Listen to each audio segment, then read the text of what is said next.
Phone پر اس کی بہترین دوست سارا تھی۔ سارا ایک جرت مند لڑکی تھی جو ہمیشہ سچ کے لیے کھڑی ہوتی تھی۔ امینا، میں نے سنا ہے تمہارے والد نے کیا کیا ہے؟ سارا نے فون پر پوچھا۔ انہوں نے حارث کے خلاف جھوٹا مقدمہ درج کیا ہے، امینا نے روتے ہوئے کہا۔ اور تم خاموش بیٹھی ہو؟ سارا نے غصے سے کہا۔ امینا، تمہیں عدالت میں سچ بتانا ہوگا، لیکن میرے والد وہ مجھے معاف نہیں کریں گے۔ اگر تم سچ نہیں بولو گی تو ایک معصوم شخص کو جیل ہو جائے گی، اور تمہاری دوستی کا کیا ہوگا؟ امینا نے فون بند کیا اور سوچ میں پڑ گئی۔ اس سے اپنے والد کا خوف تھا، لیکن اسے حارث کے لیے انصاف کا بھی خیال تھا۔ تیسرے دن حارث کی پہلی عدالتی پیشی ہوئی۔ عدالت کمرہ نمبر 4 بھرا ہوا تھا۔ روما، نعمان شہزادی اور صدیق احمد موجود تھے۔ دوسری طرف جمیل احمد اور ان کا وکیل راحت اللہ موجود تھے۔ راحت اللہ مشہور وکیل تھے جن کی فیس بہت زیادہ تھی۔ ہاں جناب جج صاحب، ہمارے موکل کی بیٹی امینا احمد کو حارث شیخ نے مسلسل ہراساں کیا ہے، راحت اللہ نے زوردار آواز میں کہا۔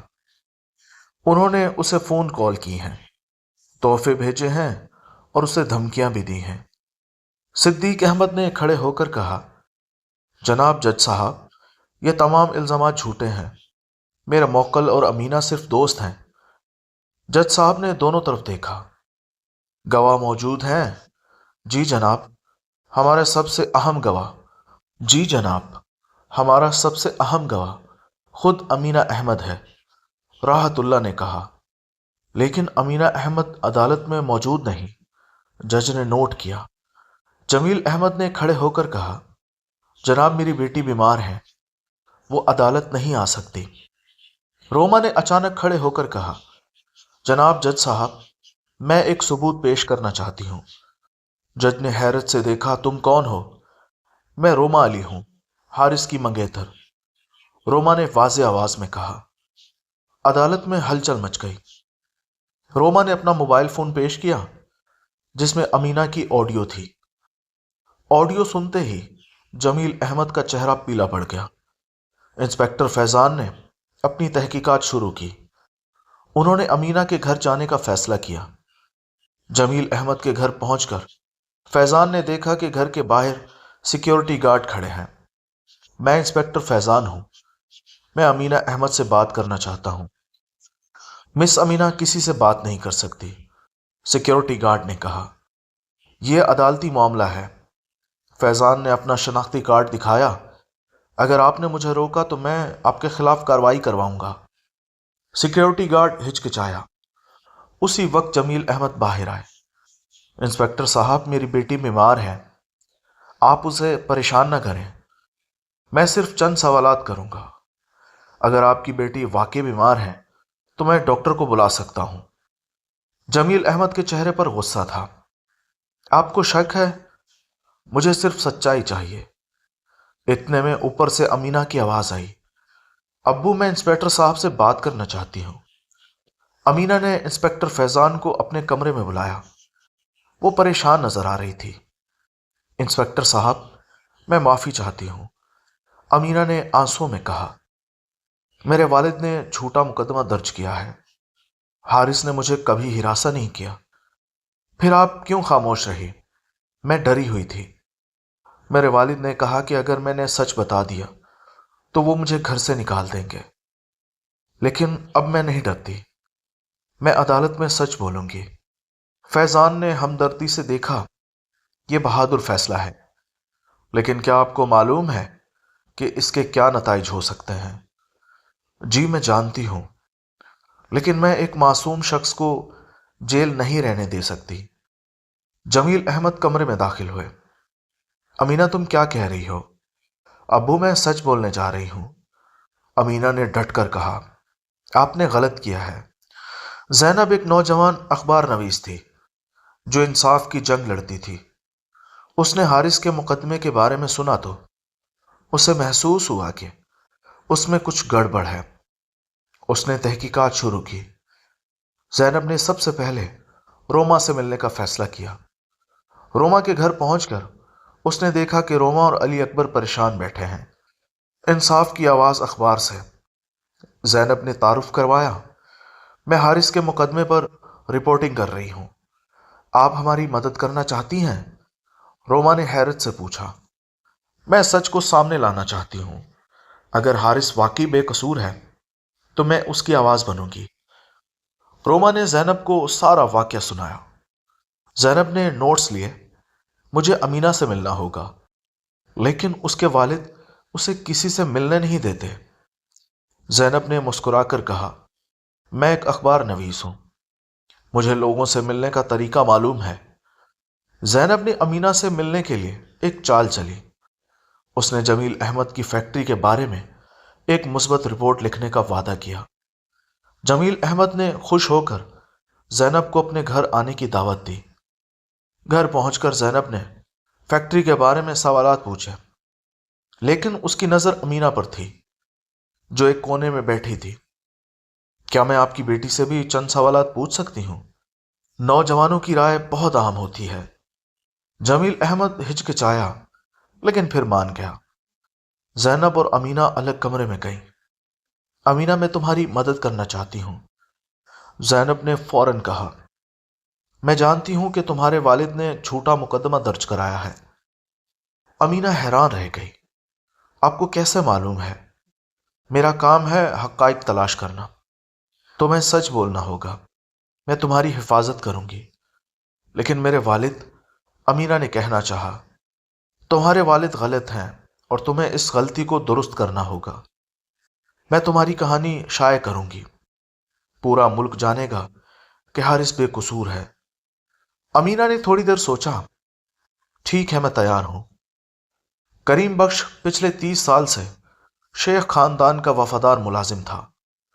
وہ 60 سال کا بوڑھا تھا جو نعمان کے والد کے وقت کو جانتا تھا۔ جب اس نے حارث کی گرفتاری کے بارے میں سنا تو وہ بہت پریشان ہوا۔ کریم بخش نے نعمان سے ملنے کا فیصلہ کیا۔ دفتر پہنچ کر اس نے دیکھا کہ نعمان پریشان بیٹھا ہے۔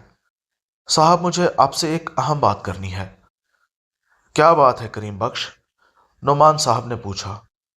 یہ جمیل احمد کا معاملہ میں کچھ جانتا ہوں، کریم بخش نے ہچکچاتے ہوئے کہا۔ نعمان صاحب نے توجہ سے سنا۔ کیا؟ بہت سال پہلے جب آپ کے والد زندہ تھے، جمیل احمد نے ان کے ساتھ دھوکہ کیا تھا، کریم بخش نے کہا۔ انہوں نے ایک بڑا کاروباری معاہدہ توڑا تھا۔ آپ کے والد نے انہیں معاف کر دیا تھا، لیکن جمیل احمد نے کبھی معافی نہیں مانگی۔ یہ میں نے کبھی نہیں سنا۔ آپ کے والد نے کہا تھا کہ یہ بات ختم ہو گئی ہے، کریم بخش نے کہا، لیکن میں نے ہمیشہ محسوس کیا کہ جمیل احمد کے دل میں کینہ ہے۔ کیا تم اس کی تصدیق کر سکتے ہو؟ نعمان صاحب نے پوچھا۔ جی صاحب، میرے پاس خط ہیں، کریم بخش نے کہا، آپ کے والد نے مجھے دیے تھے۔ کریم بخش نے پرانے خطوط نکالے۔ یہ 30 سال پرانے تھے، کاغذ پرانے ہو چکے تھے لیکن الفاظ واضح تھے۔ خطوط میں جمیل احمد کے دھوکے کا ذکر تھا۔ نعمان نے خطوط پڑھے۔ یہ تو بہت بڑا راز ہے۔ جمیل احمد نے ہمیشہ آپ کے خاندان سے حسد کیا ہے۔ وہ چاہتا ہے کہ آپ کا خاندان تباہ ہو جائے۔ نعمان نے سوچا، کیا ہم یہ خطوط عدالت میں پیش کر سکتے ہیں؟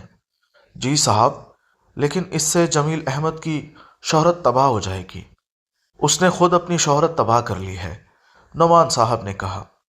وہ میرے بیٹے کو تباہ کرنا چاہتے ہیں۔ نعمان نے فوراً صدیق احمد کو فون کیا۔ صدیق صاحب، ہمارے پاس ایک ثبوت ہے۔ زینب کی رپورٹ شائع ہوئی۔ اخبار کی فرنٹ پیج پر بڑے حروف میں لکھا تھا، امیر تاجر کا جھوٹا مقدمہ، بیٹی نے کھولے راز۔ رپورٹ میں امینہ کا انٹرویو تھا جس میں اس نے سب کچھ بتا دیا تھا۔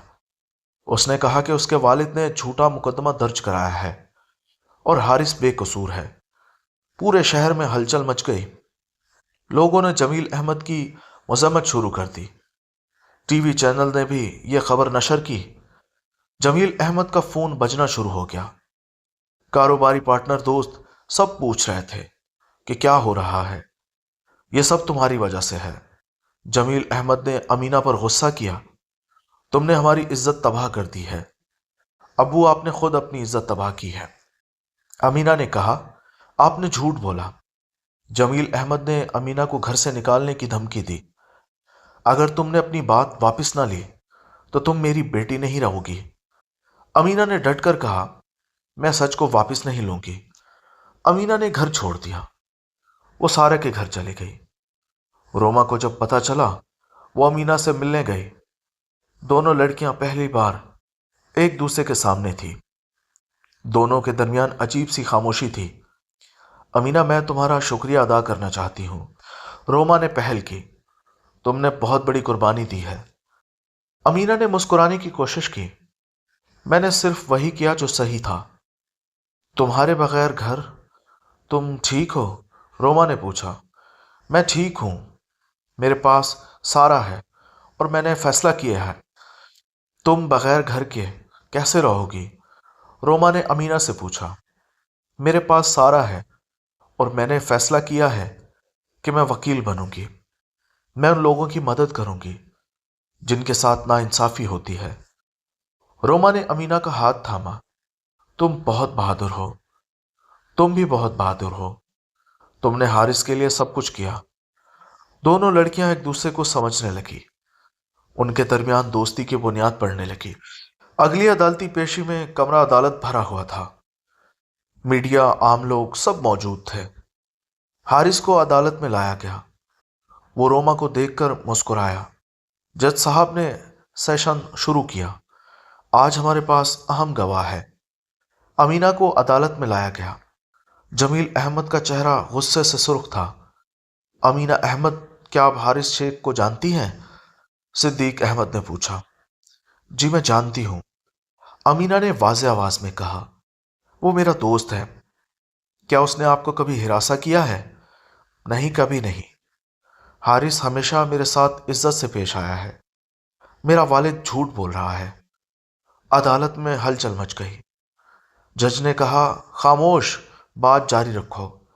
امینہ نے اپنی پوری کہانی سنائی۔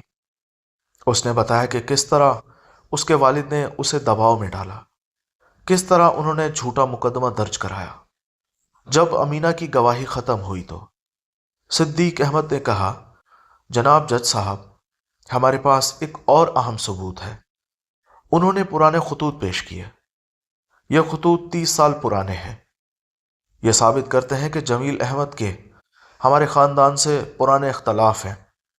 انہوں نے ہمارے ساتھ دھوکہ کیا تھا۔ جمیل احمد کا چہرہ سفید ہو گیا۔ یہ جھوٹ ہے۔ یہ خطوط آپ ہی کے ہاتھ کے لکھے ہوئے ہیں۔ صدیق احمد نے کہا، ہم ہاتھ کی لکھائی کا موازنہ کر سکتے ہیں۔ جج نے خطوط دیکھے۔ یہ سنگین الزامات ہیں۔ نعمان نے کھڑے ہو کر کہا، جناب جج صاحب، میں نے ہمیشہ جمیل احمد کو دوست سمجھا، لیکن انہوں نے میرے بیٹے کو تباہ کرنے کی کوشش کی۔ میں چاہتا ہوں کہ انصاف ہو۔ جج نے تمام ثبوتوں پر غور کیا۔ عدالت میں خاموشی چھائی ہوئی تھی۔ اس مقدمے میں ہمارے پاس واضح ثبوت ہیں کہ الزامات جھوٹے ہیں۔ جج نے کہا، امینہ احمد کی گواہی، آڈیو ریکارڈنگ اور پرانے خطوط سب یہی ثابت کرتے ہیں۔ جمیل احمد کے وکیل نے احتجاج کیا۔ جج نے کہا، خاموش ہو جاؤ، میں اپنا فیصلہ سناتا ہوں۔ حارث شیخ تمام الزامات سے بری، اسے فوراً رہا کیا جائے۔ جمیل احمد کے خلاف جھوٹا مقدمہ درج کرنے، عدالت کو گمراہ کرنے اور انصاف کے راستے میں رکاوٹ ڈالنے کے مقدمات درج کیے جائیں۔ عدالت میں تالیاں بجنا شروع ہو گئی۔ حارث کو رہا کر دیا گیا۔ روما دوڑ کر اس کے پاس آئی اور اسے گلے لگایا۔ تم اب آزاد ہو، روما نے خوشی سے کہا۔ تمہاری وجہ سے، حارث نے مسکرا کر کہا۔ تم نے میری مدد کی ہے۔ حارث رہا ہوا۔ گھر واپسی پر نعمان اور شہزادی نے اس کا استقبال کیا۔ شہزادی رو پڑی۔ میرا بیٹا، تم بالکل ٹھیک ہو؟ شہزادی نے پوچھا۔ جی امی، میں ٹھیک ہوں، حارث نے مختصر جواب دیا۔ مجھے واپس اپنے کمرے میں جانا ہے، میری آزمائش ابھی ختم نہیں ہوئی۔ نعمان نے حیرت سے دیکھا۔ تم اب بھی وہاں رہنا چاہتے ہو؟ جی ابا جان، میں نے وعدہ کیا تھا